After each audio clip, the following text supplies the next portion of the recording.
చూసేదానికే rainbow కలర్‌లో ఉన్నట్టు అదిరిపోయే కలర్‌లో ఉండే ఇది తిన్నా కూడా అంత టేస్ట్‌గా ఉంటదండి.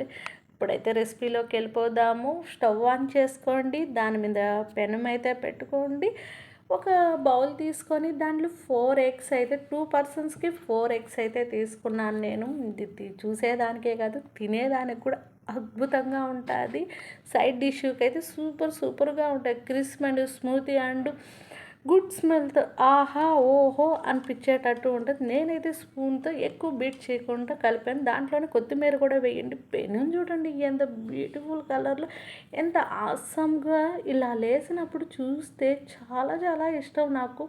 దీని మీద అయితే ఒక 2 స్పూన్స్ ఆయిల్ అయితే వేసుకోండి. సన్నటి సెగ మీద ఈక్వల్‌గా ఎప్పుడు కూడా మధ్య దాంట్లో అయితే వేయకండి డైరెక్ట్‌గా. ఎందుకంటే మధ్యది కొంచెము హీట్ ఎక్కువ తగలటం వల్ల మాడిపోయే ఛాన్సెస్ ఉంటాయి. అందుకోసం ఈక్వల్‌గా అన్నిట్లో దీంట్లో ఉప్పు, కారం, పసుపు ఏం ఫస్ట్ వేయకండి. డైరెక్ట్‌గా ఎగ్ బీట్ చేసి కొత్తిమీరేసి కరివేపాకు, జీలకర్ర కూడా మీకు ఇష్టమైతే వేసుకోవచ్చు.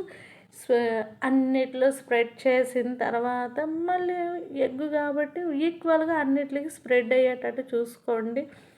ఇది తినేదానికి ఎంత బాగుంటుందంటే పిల్లలకైతే లొట్టలేసుకొని తింటారు.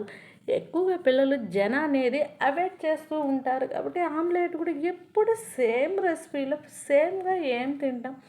సంథింగ్ డిఫరెంట్గా అప్పుడప్పుడు ట్రై చేసినప్పుడే కదా వాళ్ళకు కూడా తినాలి అనిపించేటట్టు ఉంటుంది. ఈ ఎగ్ అయితే స్మూతీ అయిన స్పైసీగా ఉంటుంది. కొంచెం సేపు అలా పెట్టుకొని మనం ఆ హీట్లో కొంచెము అయిందా లేదా చూసుకొని చెక్ చేసుకుందాము. లిక్విడ్ ఉన్నదంటే తిప్పకండి. ఎందుకంటే షేప్ అవుట్ అయ్యే ఛాన్సెస్ ఎక్కువగా ఉంటుంది. మళ్ళీ ఒకసారి అదే సిమ్లో హైలో అయితే పెట్టబాకండి. హైలో పెడితే మాడిపోయే ఛాన్సెస్ ఎక్కువ ఉంటాయి. తిన్నా కూడా ఆ టేస్ట్ అంతగా బాగోదు. చూడండి ఎంత స్మూత్గా ఉందో.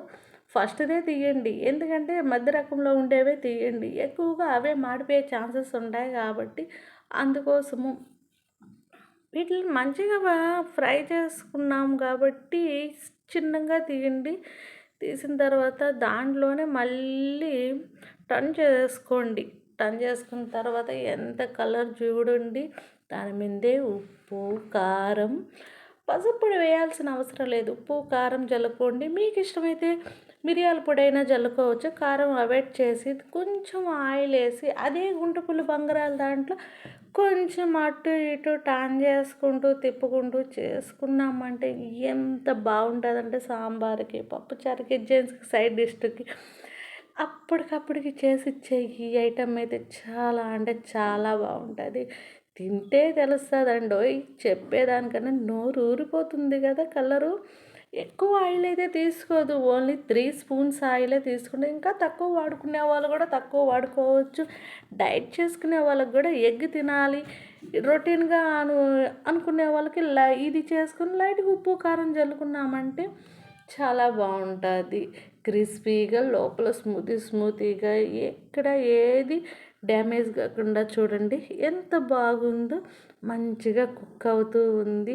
ఏ పదార్థాన్ని కూడా మనము ఆస్వాదిస్తా తిన్నప్పుడే కదా దాని టేస్ట్ అనేది బయటకు వస్తుంది. ఏమంటారు చెప్పండి? తినే పదార్థాన్ని బట్టే మనం ఎంత కష్టపడుతున్నది ఫుడ్ కోసమే కదా. దాన్ని హెల్తీగా తినటం వల్ల ప్లస్ ఎక్కువగా ఉంటుంది. ఇప్పుడు చూడండి ఎంత బాగుందో. తినేదానికి సూపర్గా ఉంటుంది. మా ఇంట్లో అయితే ఇవైతే లొట్టలు వేసుకొని తింటారు మాస్టారు. మీరు కూడా ట్రై చేయండి. స్మూత్గా ఉంటుంది. ఎగ్లో కొంచెం సాల్ట్ కూడా వేసుకొని బీట్ చేసుకోండి. పైనే లోపల ఏం లేదు సాల్ట్ అనుకున్నప్పుడు చూడండి ఎగ్ ఎంత ఈక్వల్గా కుక్ అయ్యిందో. మీరు కూడా ఒకసారి ట్రై చేయండి. నన్ను ఫాలో అవ్వండి. ఏమంటారు?